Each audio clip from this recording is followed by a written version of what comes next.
दुनिया भर पर कोरोना संकट के बीच एक के बाद एक प्राकृतिक आपदा के बारे में खबरें आ रही हैं। इस बीच वैज्ञानिकों ने 29 अप्रैल को बुधवार को एक उल्कापिंड के पृथ्वी के काफी करीब से गुजरने का दावा किया है।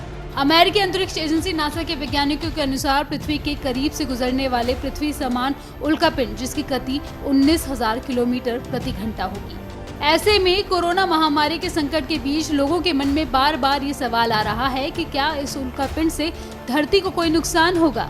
जानिए क्या कहती है नासा की इस बारे में खास रिपोर्ट। आपको बता दें कि नासा के centre for near earth studies के अनुसार बुधवार 29 अप्रैल को सुबह 5:56 पर ईस्टर्न टाइम के अनुसार उल्कापिंड पृथ्वी के पास से होकर गुजरेगा। भारतीय समयानुसार यह दोपहर के 3:26 पर गुजरेगा। वैज्ञानिकों के अनुसार ये उल्कापिंड पृथ्वी पर वैश्विक प्रभाव पैदा करने के लिए पर्याप्त बड़ा है, लेकिन इससे अभी लोगों को घबराने की जरूरत नहीं है। अमेरिकी अंतरिक्ष एजेंसी नासा के अनुसार इसकी गति 19,000 किलोमीटर प्रति घंटा तो होगी, लेकिन इससे हमारी पृथ्वी को कोई नुकसान नहीं होगा। इससे लोगों को बिल्कुल भी पैनिक होने की जरूरत नहीं है। मालूम हो कि इस उल्कापिंड के बारे में अंतरिक्ष वैज्ञानिकों ने आज से 1.5 महीने पहले ही सूचना दे दी थी।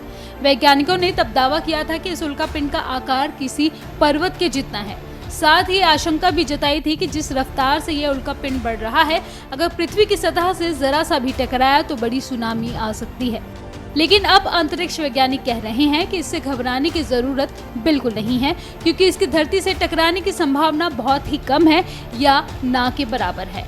आपको बता दें कि इस उल्कापिंड का नाम 1998 OR2 बताया गया है। नासा के वैज्ञानिकों के मुताबिक जिस समय यह पृथ्वी के निकट से गुजरेगा तब उसकी यहाँ से दूरी करीब 4 मिलियन किलोमीटर यानी 40 लाख किलोमीटर होगी। नासा के मुताबिक यह क्षुद्र ग्रह 1.8 किलोमीटर से 4.1 किलोमीटर के अनुमानित व्यास वाला है। उल्कापिंड की हर 100 साल में धरती से टकराने की 50,000 संभावनाएं रहती हैं, लेकिन बहुत कम बार ऐसा हुआ है कि इतना बड़ा उल्कापिंड धरती से टकराया हो।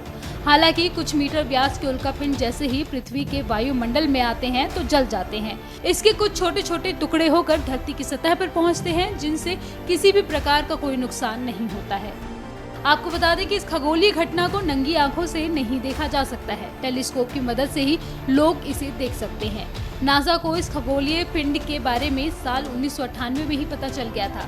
इसके बाद वैज्ञानिकों ने इसका नाम 52768 और 1998 OR2 दिया था। इसकी कक्षा चपटे आकार की है। 1998 से वैज्ञानिक इसका लगातार अध्ययन कर रहे हैं। आकाश में कभी कभी एक ओर से दूसरी ओर अत्यंत वेग से जाते हुए पृथ्वी पर गिरते हुए जो उल्कापिंड दिखाई देते हैं, उन्हें उल्का यानी मिट्योर कहा जाता है। उल्काओं का जो अंश वायुमंडल में जलने से बचकर पृथ्वी तक पहुंचता है, उसे उल्कापिंड यानी कि मेटेराइट कहा जाता है। हर रात को उल्काएं अनगिनत संख्या में देखी जा सकती हैं, लेकिन इनसे पृथ्वी पर गिरने वाले पिंडों की संख्या बेहद कम होती है। अमर उजाला.com